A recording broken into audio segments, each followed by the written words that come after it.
Welcome back to Yerushalmi Kilayim. We are on Yud Daled Amud Aleph, which is in the second parak. Now we learned in the Mishnah you shouldn't start sowing vines in a field of grain. You shouldn't put grain in a field with vines because of Cohen. The Gemara brings a discussion about this. Tani, we read to the price. So you can put bundles of grain, mounds of grain which are detached next to the vines. Oh, Rabbi Yossi, this tells me it's only permitted when it's detached, but it tells me you can't start planting vines beside kama next to grain which is still connected. Even if yevesha, even if it's sort of dry and the grain is all dry. And if you're allowed to actually plant vines next to a connected grain when it's dry, the Bryce would have told me this, didn't it? It's a much bigger chiddush. Now, how about, can you start sowing grain next to dry vines? Nishme'ina min hadar. We learn from the following. Gef and shiyavsha, you got a vine which is dried out, asura. You can't start sowing grain. But if you did, it doesn't become also from Cohen. So this thing is Drumei, the view of Drumei, I feel Gef and Atzema, even sort of cotton wool, which is like vine. Also, you're not allowed to sow grain next to it.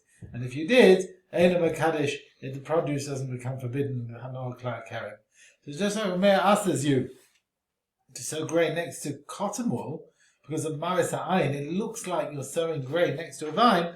So also you mustn't sow grain next to a vine which is dried out. Again, Maris Ha'ayin. The Chachamim allow you to put grain next to cotton wool. They're not worried about Maris Ha'ayin. And they would also allow you to put grain next to a vine which is dried out. They're not choshesh ma'as ha'ayin. So the Gemara's conclusion, this tells me, the fact is, you are allowed to sow grain next to dry vines, because the Chachamim argue in Rameir, and the halacha is like them. Now, if your field had vines, you decide to sow grain. In Radza, we said, Goimem, you're allowed to cut the vines right down, so it's less than a tefach from the ground, and then sow your grain. And then later on, you'll take the roots out from the vines. Now, what about if you cut the vine to less than a tefach and you planted the grain, and then they started shooting up again before you've rooted them out? So he brings a price in Samchu. If the vines grew after you cut them, then the din is mutaris l'sha'ava. But the grain that's grown until you find out, that is permitted. But once you find out, anything that grows after that point, right, it's asa b'hana, the din of Cohen. And Kada, we find in the following story, Yerushalmi ben Yehuda, he cuts his vines to less than a tefach, to start growing the grain. He told his oris, his worker there, go and sow grain where the vines have been cut. Min dezara, after he sowed the grain, samchin, the vines started growing again.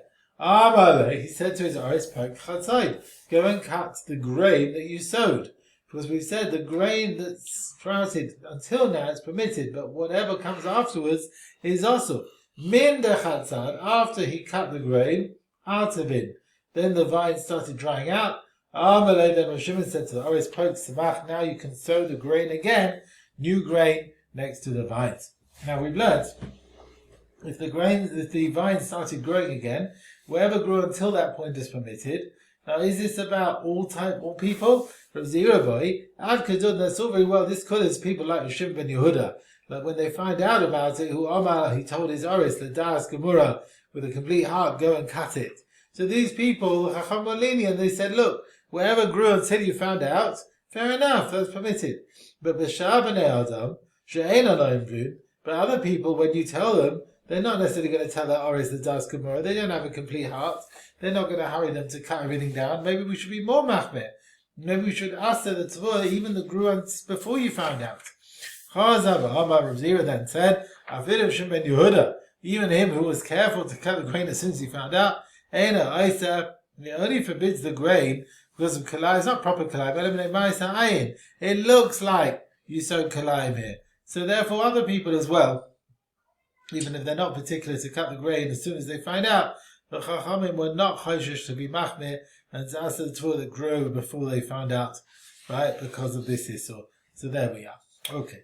V'chein tiltan shehelos. Tiltan is your fenu Greek. which grew, and you've got other types of grasses there. We don't tell you, right, you've got to prune all of them out that grew in the field. These grasses, they damage the other grasses that grew with the fenugreek, right? We don't say you have to prune it all out. Now, we bring a pricer which tells us various conditions that Yeshua set up with the dwellers in Eretz Yisrael when he divided the land. So these are the conditions of Yehoshua. Tanaya Yehoshua. People were allowed to cut grasses for their animal food, right, even from other people's fields. Apart from the fenugreek fields, you're not allowed to cut the grasses there, because those grasses that grow with the fenugreek help and support the fenugreek, and one who detaches it is ruining the fenugreek. Now, what about this issue of cutting grasses from other people's fenugreek fields? The Bride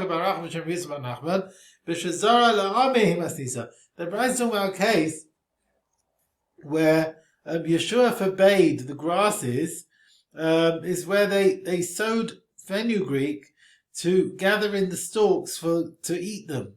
Right? They were edible fenugreek. And in that situation, whatever grows, the grasses that grow with the fenugreek help it, and one who detaches it is damaging the fenugreek, and the Bride says you can't start taking someone else's. But if it's a field where the fenugreek is for the sake of these seeds, in other words, you sowed fenugreek for the sake of other seeds, like to sow to make a new produce. So it's not to eat. Let's see this again. So Yeshua forbade it. You can't cut the grasses in a fenugreek field, where the fenugreek was to eat. You got that? So when the fenugreek was to eat, then you can't cut the grasses. But if it's a field where they sowed the fenugreek for the sake of the seeds to go and regrow them, you with me, to regrow the fenugreek, then the grasses that grow with the fenugreek damage the growth, and people are allowed to cut them. So it depends what your purpose was with the fenugreek. Was it to eat the fenugreek, or was it to re-sow the fenugreek? But we've learned in our Mishnah, B'chein tiltan, the fenugreek, she'elas minei asavim, there's grasses, ein mechayven oseh lenachesh.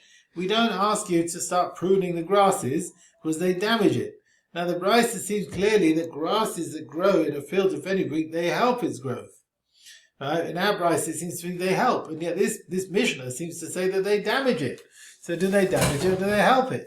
So Rabbi Yaakov Barach Hashem Gambei said in his own name, the Mishnah is talking about a case where Shazara, you sowed the fenugreek lezera for the sake of the seeds, and then the grass that grows with it damages it, and therefore the Mishnah says we're not machayv the owner of the field to uproot the grasses. But in a field where they sowed the fenugreek for eating the stalks, then the grasses would help its growth, and in that situation we would obligate the owner of the field to uproot the grasses which are growing there. So the Brisa which tells me that Yeshua forbade to gather the grasses from fenugreek is talking about it was sown for the sake of eating. Yeah? With the tilton where then there's an Isur Kilayim. So Rabbi Yeshua, in other words, Yeshua is telling you, don't cut the grasses when they were actually sown in a forbidden way. They were sown for the sake of eating, which is forbidden. So is that what Yeshua is telling me? He's just coming to explain the issue of gathering grasses in a fenugreek field for people who've gone against the din. People who keep these grasses where there's an Isur Kilayim. Because based on what we said, of Avera, when the owner of the field did Avera, he's got the fenugreek and he's keeping the grasses to help it, the Isur Kilayim, then you mustn't take it. Also, Mishal Gezel. But, Lo Avera, if the fenugreek is just for seeds, and it keeps the grasses for no reason, and there's no Kilayim, then mutter, then you're allowed to gather it, and there's no Mishum Gezel. There's no problem of Gezel. So is Yeshua explaining the issue to gather grasses only for those who are over Avera? For those people, it's also for Gezel. If the person didn't Avera, how can that be? However, you have to say, Lo Shania, there's no difference between the issue of Yeshua to gather the grasses, whether it was sown for seeds, or whether it was sown for eating. There's the same issue if you sow the fenugreek for seeds, whether the grasses damage it, there's no Kilayim, And if you sow it for eating, the grasses help it. There is Kilayim. So there is a takana of Yeshua. It helps not only for every Avera, but also those who keep grasses in a fenugreek field like the Ikar did. So they were saying there's no chiluk, right? Whether you sowed it for seeds, whether you sowed it for eating, there's no difference. Right, whether the Kilayim or not. Okay. Now from the Maskana of Rabbi Yossi, who said you're not allowed to cut grasses from all the fenugreek fields, even those for the sake of seeds, it sounds like the owner of the field wants the grasses, whatever happens.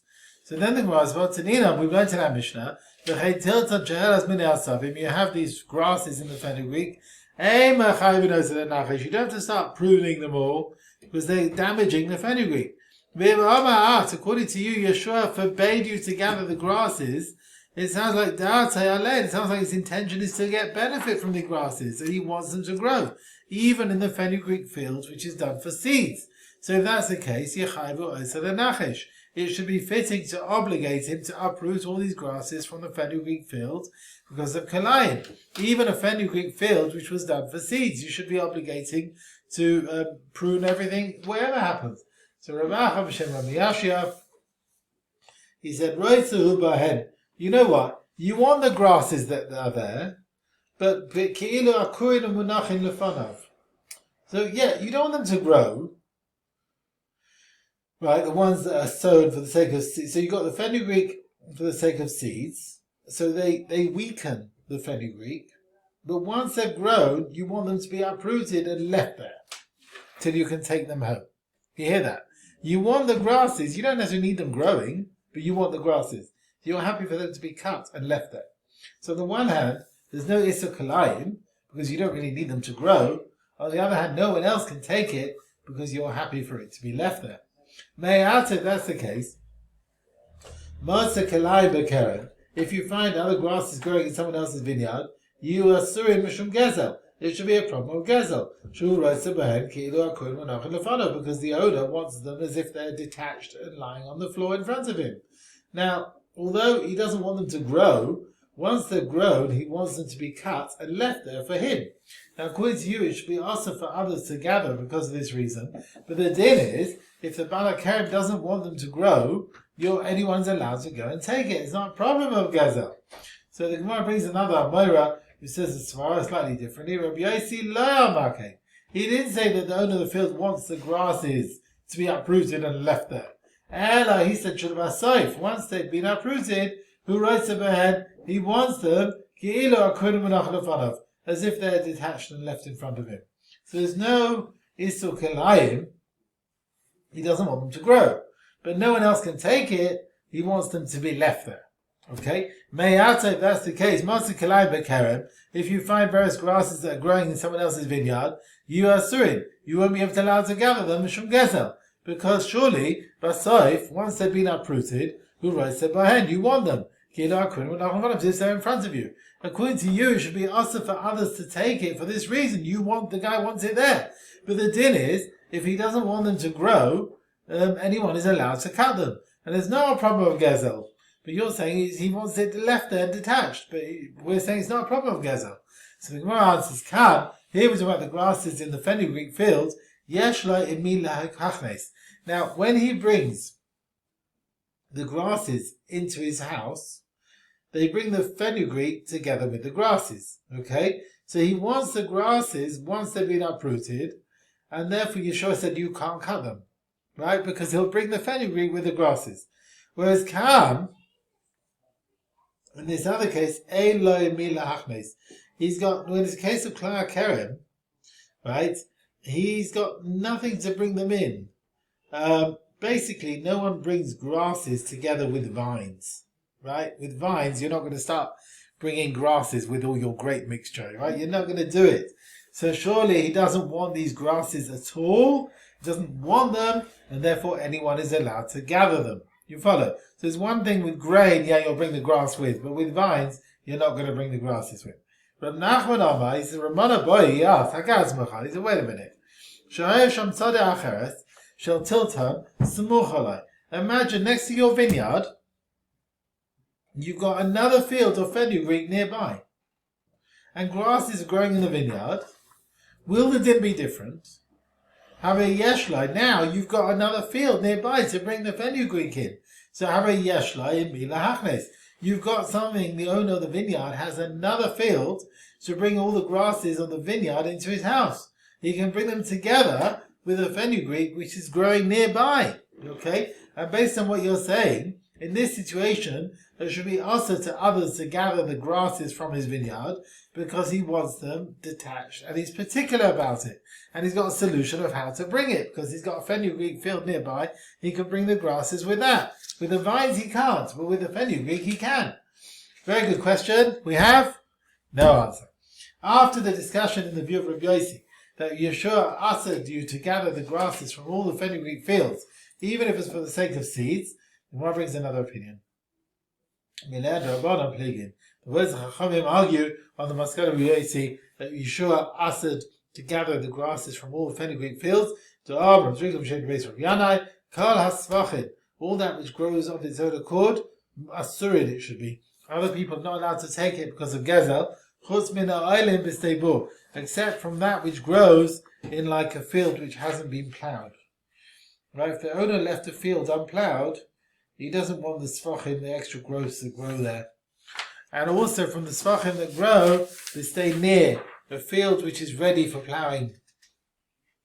Or they stay kerem and a field of a vineyard. These fields basically, the owner doesn't want the sfachim, he doesn't want aftergrowths, and anyone can cut it. But Ama, and some say also, chutz mina stays tiltan shazaran lazera, apart from the extra growths in a fenugreek field for seeds. So in this field, since these sfichim damage the fenugreek, therefore he doesn't want them and everyone can cut them. Right? So we have an opinion who argues from Rabbi Yossi and allows you to cut these other plants which grew in a fenugreek field, even though it was sown for the sake of seeds. We have an opinion who allows you to actually go and cut. Okay. And he says if you can cut even important growths, definitely you can cut grasses which are unimportant. Okay.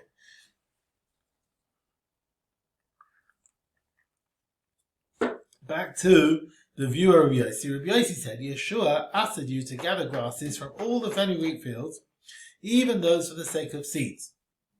He brings the support. Rabbi Yossi, Mil said Rabbi Yochanan, the words of Rabbi Yochanan in the following story, Mesayali, support me. Masechet be'echad, the story of one person, Lokach Yiraka Shalgina, he took vegetables in the garden Minagai, and the garden was full of Kilayim, various seeds with the vegetables. Asked Rabbi Yochanan, he asked Rabbi Yochanan, what does he do with the vegetables? Do he have to uproot them straight away or can leave them there? Amalei, he said, sail or kite, go and gather them from the gardens straight away, Ulafi, and according to the price of what they're sold b'shuk in the market, Machar, you should sell them. He asked, but Tadina, who knows in our Mishnah, you've got areas in the field, various seeds are over there. We don't obligate you to prune it straight away. So let's learn, therefore, we're not obligating the owner of the field to remove the seeds that grow of their own accord in the field. So in our situation as well, the Jew never sowed this Kilayim here. Why are we saying he has to uproot it straight away? Amalei Rabbi Yochanan answers, the reason for a din of our Mishnah, that we don't obligate the owner of the field to prune everything, because basically the place of the seeds that grow in the field tells you that the owner of the field ain't a roisa b'kiyumai. He doesn't really want them. They're damaging his field. But in the story that we had, there's no raya that Israel doesn't want the kiyum of these various seeds that grow with the vegetables. Therefore, the person who buys it has to uproot it. V'tivine. Now, Rabbi Yochanan could have answered back that there is a difference in the cases. Rabbi Yochanan's story, right? This is Rabbi Yochanan's story where someone came and said, well, I bought vegetables from the guy and there was full of Kilayim there. And he said, go and ask Rabbi Yochanan, do you have to uproot it? And he said, go and gather it. Okay? So Rabbi Yochanan could have answered, Khan, the story which came before him, also, no one can take the other seeds from the garden, Mishum Gezel. Whereas Khan, our Mishnah's did, Mutter. Other people can gather the various types, Mishum Gezel. There's no problem. The owner of the field doesn't really want it. It's damaging his field. And that's what Rabbi Yochanan should have said. How can you ask me on my psak, which is said with Kilayim, where you can't cut it as problem gezel, in Dava Shu Mutter Mishum Gezel. From the Mishnah's din with Kilayim, where you allowed other people to cut it. And it's not a problem of gezel. I mean, surely, just like other people can gather and cut the Kilayim, and it's not a problem of gezel, so therefore the owner doesn't have to uproot it. Anyway, other people will cut it. But maybe if other people can't cut it, it's a problem of gezel, then the owner has to uproot it. Now the father of Yochanan didn't answer that. It must be that he holds like the other Mishnah, that we don't obligate the owner of the field to uproot straight away the Kilayim from his field. And that was said even in cases where no one can cut it because of gezel. And that's like your fenugreek field, which is done for the sake of seeds, and therefore there's a chiluk between the din of our Mishnah and the din in front of us in another way. So basically making a chiluk between whether there's gezel or not. Something which is forbidden for gezel, Kilayim, we say you can't take it, the problem of gezel, and things which are permitted from gezel, and there's no problem with gezel. So he's saying, you could have said there's a difference between the two. Okay. And the Gemara said, well, actually, that you can't prove that Rabbi Yochanan never said that difference. He holds like Rabbi Yossi. It could be he holds that this chiluk is right, but he didn't say, basically, he could have said that there are differences between the two. And Kahi, the Omer Ravimi said, often people gave answers with, this is one of the Kilayim, Rabbi. So remember one of the Kilayim? Yerushalmi often might give an answer, and he doesn't always want to say all the answers, although there are answers. Kahi Ravimi, he said, sometimes they had answers, but they didn't say them all in one go. Right? So Rabbi Yochanan might hold like Riyaka Baracha, in the name of Yitzchok ben Nachman, that grasses that grow in a fenugreek field for seeds, other people are allowed to gather it. And it's not a problem of gezel. And Rabbi Yochanan could have answered, there's a difference between our Mishnah, which talks about Kilayim, where people can gather it, and the story which talks about Kilayim, where people were not allowed to gather it. And he could have said there's a difference. But he gave a separate answer. Because like you find, Ashur Mahu B'Tshuvas, they had many answers, but they didn't always say them all. Yevo can explain Kaida Rav Nasa, Ke'enish the Isbei Train Tamin. The person might have two reasons. When it comes down to it, he just gives one of them. The same thing here, Rabbi Yochanan could have answered this difference, but he preferred to give another answer, one answer. That's what he preferred to give. Okay? Now, the Mishnah is coming up now. We're talking about distances. Are you ready, Rabbi Isai? Are you ready? Distances in various growths. And how you can put seeds near each other. So let's see now. You want to sow rows and rows. And each row you want to put a separate min. You want to have different things growing in separate rows. Rows. Yeah? It's a common practice. It's very common. Yeah. So Harav said last Sadeh, Meisham Mikol Min. You want to sow your field, rows, and each row will be a different species. Meisham so you have to leave a gap between the rows. Shlosha Talamin, Pasiach. Three ditches of the plough, three... They call it groundbreaking furrows. Groundbreaking furrows. Yeah. Three groundbreaking furrows. The Rambam learns there are gaps which are formed by the earth because of the rain. Talamim. Anyway. Beis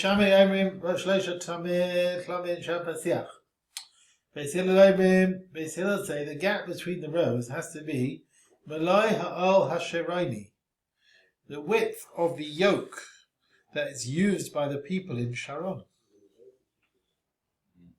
Okay? Some say it's a yoke they use in a bikah, which is a bit wider than the normal yoke they use in the mountain. Surely to differentiate them with what growth you have. But it's what people look at and when it's considered separate. So what have we got here? So you've got two opinions. One said 3 furrows, and one said the yoke of Sharon. The truth is these opinions are not very far apart. Not a big distance between them. Okay, now let's look at the distances mentioned in our Mishnah. And how do we distance between the furrows? I say you make a gap. between the rows a width of shtei amas or shtei amas, 2 by 2 amas in one place. That's the distance hachaka that's needed. And then, umeitze, you can gradually reduce the space between the rows. So imagine like a pencil. So there's a thickness, a certain type of thickness in one area, and then towards the end it gradually reduces. And it goes and gets reducing, and so at the end of the field, there can be a small amount, and that's good enough. So you've got a gap, 2 by 2, and eventually it starts getting close together, but that's good enough. Yeah? You don't need 2 by 2 all the length of the rows. You have a gap of 2 by 2, or in part of the rows or the middle, and then you can be mitzamtzem the gap until in the end it's only a small bit. Why you're allowed to do this is because there's no issur to sew 2 minim one next to the other. The issur is they should not appear mixed.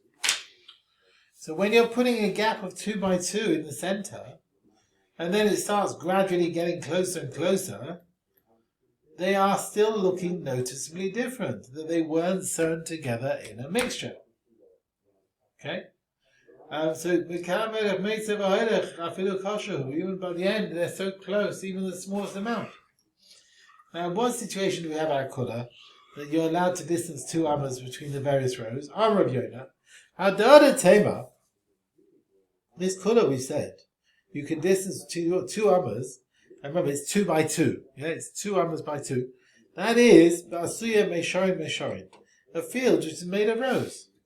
Avu ba'asuya meishar echad, if you want to sow one row next to a big field which has got a different type of species, lo b'do. This leniency was not set. So this leniency was set on rows in a field, not on a gap between one row at the end and the next field. Yeah, we didn't allow that. So he says here, if you want to do one row, you have to distance between it the distance which is needed between 2 fields, which is a base roiba, 10.4 by 10.4, and not with the shear that we've got here, 2 misharim. So you need much more if it's between the end and another field. Now we bring another din. The earlier din of Reb Chia, Ruba, fits in that you're enough to have a gap of 2 by 2 amas. That fits in. 2 amas, okay.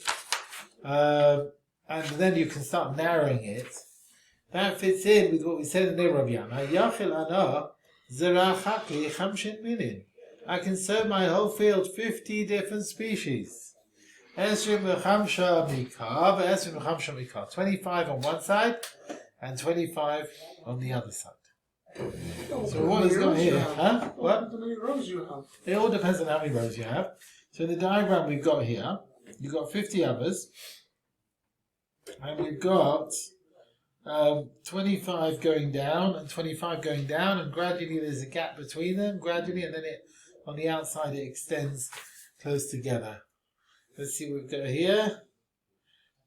The shear hachaka needed between the field and the field. When 2 fields are mesharim, rows, you don't have to distance a small amount. We said 2 amas in the center. And that's meshar. Okay. Right. Mayata, that's the case. I feel a bein other bein chaverai. Between your field and your friend's field, mutter, you should be able to have a row of one type, and you don't have to distance it 2 amas from your friend's field. And then the Gemara says, actually, I don't know if it's a question or it's a point here. I feel a bein other bein chaverai. Yeah, it's going to help you. You can have rows. You don't even have to distance it 2 amas. So all you have to do is distance it 2 amas from your friend's field. And the Gemara brings a din similar. Came. Now also, in a situation of a field that's become destroyed. So let's say you had a field in rows, and next to it you had a field which was sown something else which has become a ruin. There's only a bit left. You don't have to distance between them, only 2 amas. From the ruined area to your rows, 2 amas. Now in the last case, there's another reason to allow you to put a bit of the field which is ruined next to another field. We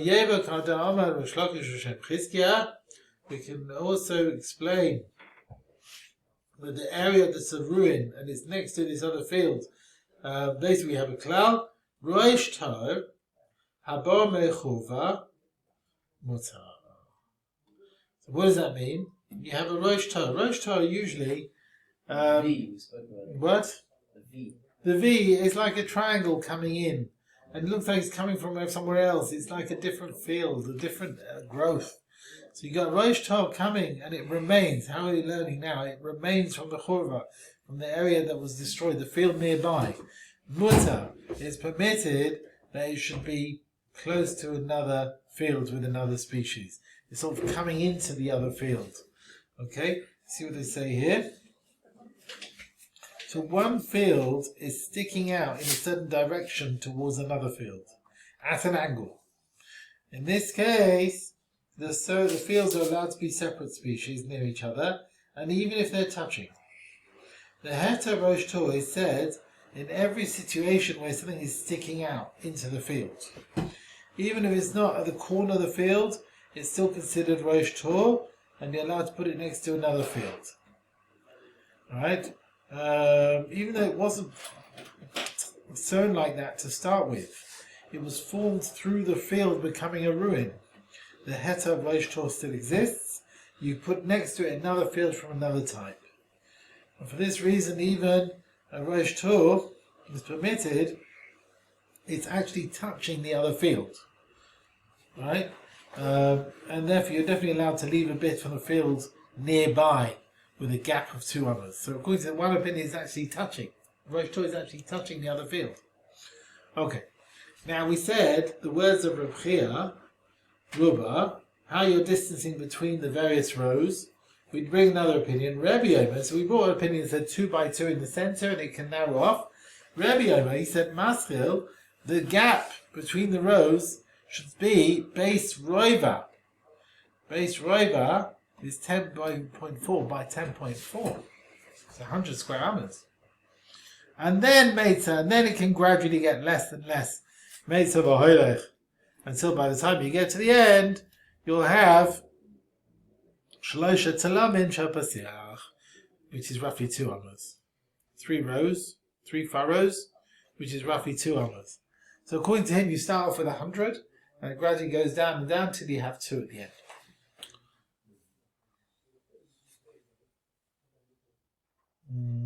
So they're learning that the Ola Shironi is about the width between the rows. Okay. Right, okay. Now Rebbe is Machayev used to leave a gap between the rows, base rover. He holds these rows have a din of a field. So you have to distance between them base rover. Less later Rebbe Tzavua B'Tzvua base rover.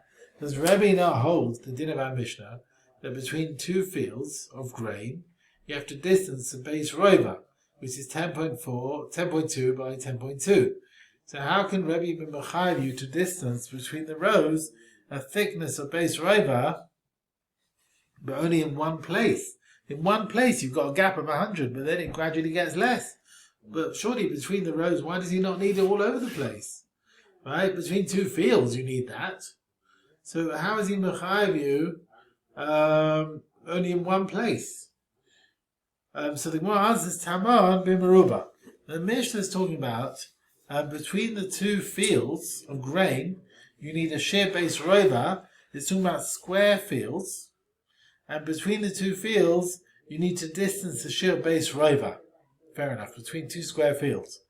Whereas Khan is talking about a field in the shape of a meshon, in the shape of a row, where the length is not the same as the breadth, and between the rows, you don't have to distance the sheer base rover. It's enough that in one place you have this 100 amas. Okay, let's see that again.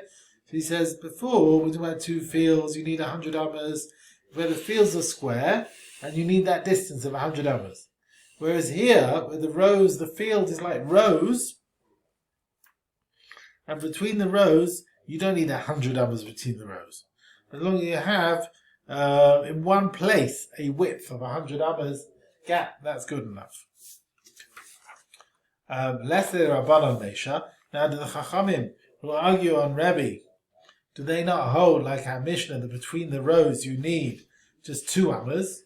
I mean, how do they hold? You have to distance between the rows like a whole 100 amas. Do they not hold of the 2 amas? I'll review them. Reviewed said. Soif Mesha le Rebbe, Tzechiras Mesha le Rabbanon. So he says like this: the gap where Rebbe obligates you at the end of a row, that means between the rows, in the edge of the field, where they're closest together, that is the gap which the Chachamim require you in the beginning of a row. That means between the rows in the biggest gap between them.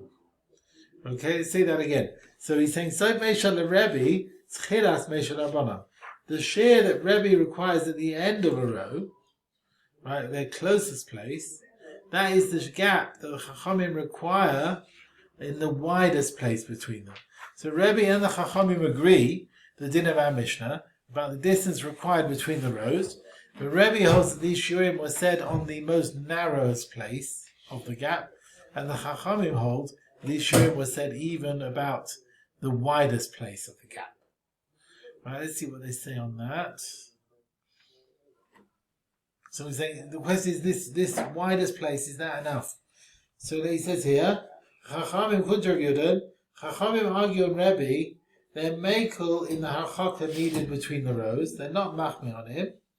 They hold like Reb Chia. You have to start with a gap of 2 amas by 2 amas, and then you can get it smaller, smaller, smaller. Rebbe holds you have to start with a gap of 100 amas. Yeah, 10 by 10. Right? You have to start with 100 amas, and then you can get smaller and smaller until you get to 2 by 2. So where they start with 2 by 2. He holds you start with 100 and get down to being 2 by 2. That's where it is. Okay. Rabbi Lazar Shah.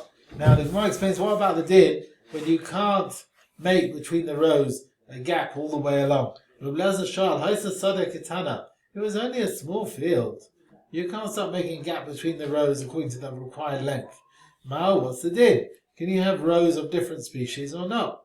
We learn from the following brisa. It talks about a share of the length which is required between the rows. They said, big daila, in a big field, you need the gap between the rows, a gap of 2 amas, all the way 50 amas long. 2 amas wide, 50 amas long. And then it can start getting smaller. But a big tana with a small field, you don't have 100 amas long. So what are you going to do? It's enough that the gap is a gap of 2 amas between the various rows, are piruba, for the majority of the length of the field. And then you can start making it smaller. And we learn as follows.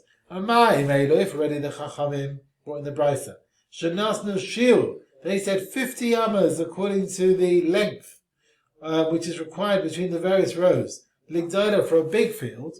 Yet loinasnu shil lekatana. They never gave a share for a small field. They just said it's enough that you have this gap according to the length of most of the length of the field. That's good enough. Then Chachamim, when it comes to the Chachamim, those who held like him,